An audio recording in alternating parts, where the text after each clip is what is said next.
পিপি education চ্যানেলে আপনাকে স্বাগত।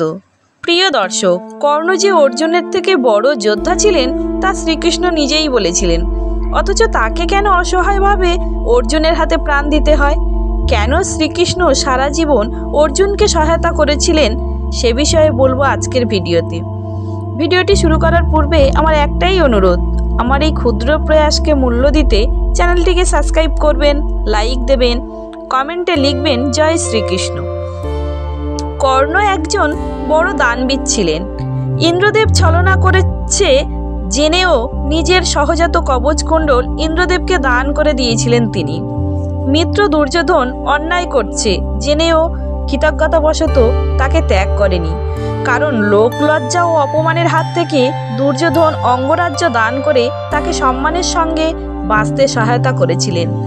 কুরুক্ষেত্রে কর্ণের মৃত্যুর সময় শ্রীকৃষ্ণ কর্ণকে বলেছিল সেই গোপন রহস্য, যে রহস্যের কারণে শ্রীকৃষ্ণ সর্বদাই অর্জুনকে রক্ষা করেছেন।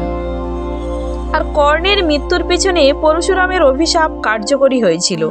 এখন জেনে নেওয়া যাক পরশুরামের সেই অভিশাপের কারণ ও শ্রীকৃষ্ণের বলা কর্ণের অন্তিমে অর্জুনের গোপন রহস্যের কথা।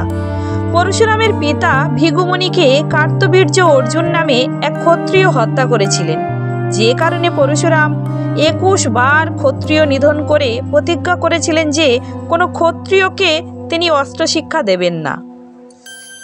গুরু দ্রোণাচার্যের কাছে প্রত্যাখ্যান হয়ে কর্ণ পরশুরামের কাছে যান শিক্ষা লাভের জন্য, কিন্তু ক্ষত্রিয়দের যেহেতু পরশুরাম শিক্ষা দেন না, তাই কর্ণ নিজেকে ব্রাহ্মণ বলে পরিচয় দিয়ে শিক্ষা গ্রহণ করেন।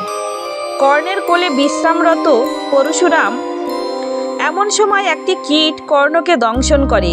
অসহ্য যন্ত্রণায় কর্ণ ছটফট করতে থাকে, কিন্তু তিনি নিঃশব্দে সেই যন্ত্রণা সহ্য করতে থাকেন।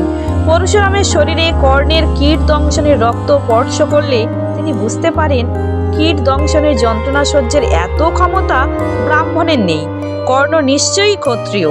তখন কর্ণের জন্য পরশুরামের প্রতিজ্ঞা ভঙ্গ হয়। তিনি রেগে কর্ণকে অভিশাপ দেন যে তার প্রয়োজনের সময় তার এই মিথ্যা পরিচয় দিয়ে গ্রহণ করা বিদ্যা বিস্মরণ ঘটবে, আর কর্ণের অন্তিমে সেই অভিশাপ ফলপ্রসূ ঘটে ও অর্জুন কর্ণকে নিহত করে। অর্জুনের হাতে আহত কর্ণ শ্রীকৃষ্ণের কাছে জানতে চান কেন শ্রীকৃষ্ণ অর্জুনকে অন্যায়ভাবে তাকে হত্যা করতে সহায়তা করেন, কেনই বা সর্বদাই অর্জুনকে শ্রীকৃষ্ণ পক্ষপাতিত্বের সঙ্গে সহায়তা করেন। এর উত্তরে শ্রীকৃষ্ণ বলেন, হে রাধেয়, তাহলে শোনো সেই গোপন রহস্যের কথা। পূর্বজন্মে তুমি ছিলে সুগ্রীব, আমি রাম অবতারে বালি বধ করেছিলাম, তোমাকে রাজা করেছিলাম, কিন্তু বালি ছিল তোমার বড় দাদা, সে তোমাকে রাক্ষস হয়ে জন্মানোর অভিশাপ দেন। তাই পরজন্মে তুমি দাম্ভোদ্ভব নামক রাক্ষস হয়ে জন্মে সূর্য দেবতার আরাধনা করে 1000 কবচ লাভ করেছিলেন, এবং সেই কবচের ক্ষমতায় তুমি বিশাল ক্ষমতাশালী হয়ে পড়েছিলে। আর তাই একসময় সমগ্র জগতে আধিপত্য বিস্তার করার জন্য সবার উপরে তুমি অত্যাচার করতে থাকলে। তোমার সেই অত্যাচারে দেবতারা অতিষ্ঠ হয়ে নিরুপায় হয়ে আমার কাছে যায়, কিন্তু তোমার একটি কবচ যে ধ্বংস করবে সঙ্গে সঙ্গে তার মৃত্যু হবে।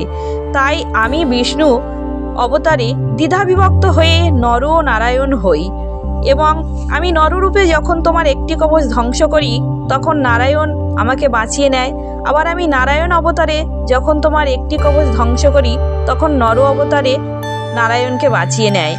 এভাবেই আমার মানবাত্মা নর ও দিব্যাত্মা নারায়ণ একে অপরকে বাঁচিয়ে তোমার 999টি কবচ ধ্বংস করে ফেলি।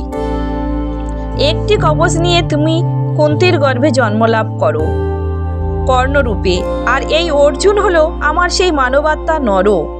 এবার বলো তো কর্ণ, আমি কি রূপে এই আমার মানবাত্মা নরকে ত্যাগ করি? এই কারণেই আমি সর্বদাই অর্জুনকে সহায়তা করেছি এবং পক্ষপাতিত্বের সঙ্গে অর্জুনকে রক্ষাও করেছি। ভিডিওটি এখানেই সমাপ্ত।